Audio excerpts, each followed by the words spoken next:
start off my argument, I must remind everybody to keep this item of thought in mind.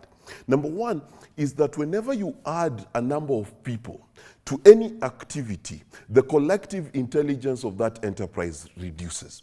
The Englishman said, too many cooks spoil the broth. Now, by definition, then, the fact that democracy is an additive process, it means that the process of electing people by many people must result in a less intelligent result. Indeed, there was a thought experiment held many years ago, and the thought experiment was this.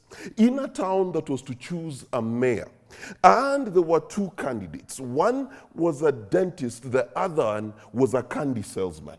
The candy salesman gave out free candy, and the dentist gave out free dental care. I beg you to imagine who won the election. I will tell you, the sweet is sweet to the mouth, and it is good for the voter. The voter will always choose the sweet. The dentist will be there like a grave digger when the tooth is about to be buried. That is the reality. We do not approach politics with a modicum of intelligence. We approach politics with feelings and emotions. And I will tell you, if you've ever been in an emotional state, your intelligence is significantly reduced.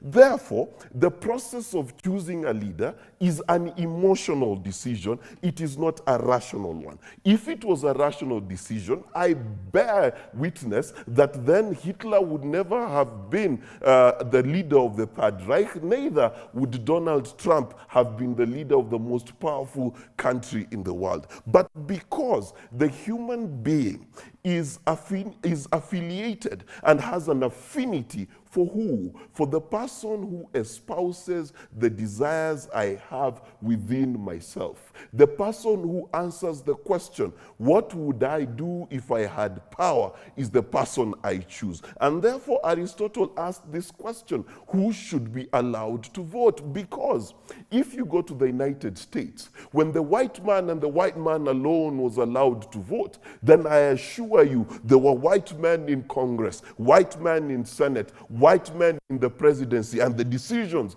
were pro-white people. In the 1930s, when there was a recession, the people who benefited the most were white people living in white neighborhoods. Why? Because their representatives were white. You cannot choose a leader who does not represent your wills and ambitions. There was a time in the history of humanity where the leaders chosen were slave owners. Slavery continued. Why? Because when I choose the person I am choosing, I choose the person who reflects my emotional intelligence, the person who reflects my desires, whims, dreams, and ambitions. And if I was to take it further, the person who also reflects my fears. Therefore, if you were to consider politics, we must ask ourselves, if we argue that our politicians do not represent who we are, is there a special school for politicians? Do they have a different set of parents than we do? Are they born in different hospitals than we were? The answer is no. There is no school for politicians. Instead, our politicians are born, bred, brought up in the same families, in the same setup as we. They went to the same schools. They went through the same education system. They had the same parents. The difference between a politician and you and I is that he has the power and the ability and the wherewithal to do what we all desire. If you think I am wrong, let me give you evidence.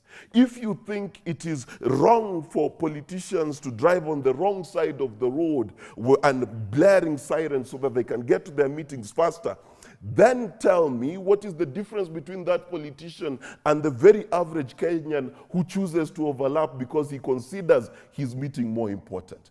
If you think a politician to be a thief, then tell me what happens to the Kenyan who sees a car, a trailer overturned on the road and runs to this trailer to steal from those less advantaged from them.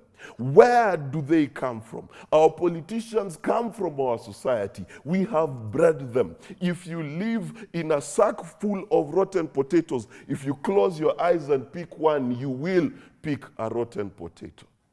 So what am I saying? That it is the desire of the human being to see a reflection of themselves in the leadership that they choose. In that leadership, what do we see? We see someone who sees an opportunity to overlap and takes it. We see someone who sees a sack of potatoes on the road and steals it. That's what we see.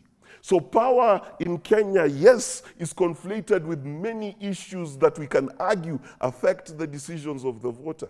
But at the end of the day, when you see that voter dance for that politician, clap for that politician, and say, I want to be just like you, that Kenyan is being most honest. So there is no politician on the face of this earth who was born in Mars and bred in Venus. They come from these same streets. The same streets where I will step on your foot and not apologize. The same streets where it's written, usikojoe hapa, and that's exactly where you stand. If that person is willing to desecrate a wall when he was a small, insignificant Kenyan, give him a bit of power, then I'll tell you for free, the whole country is his wall. Thank you, Mark.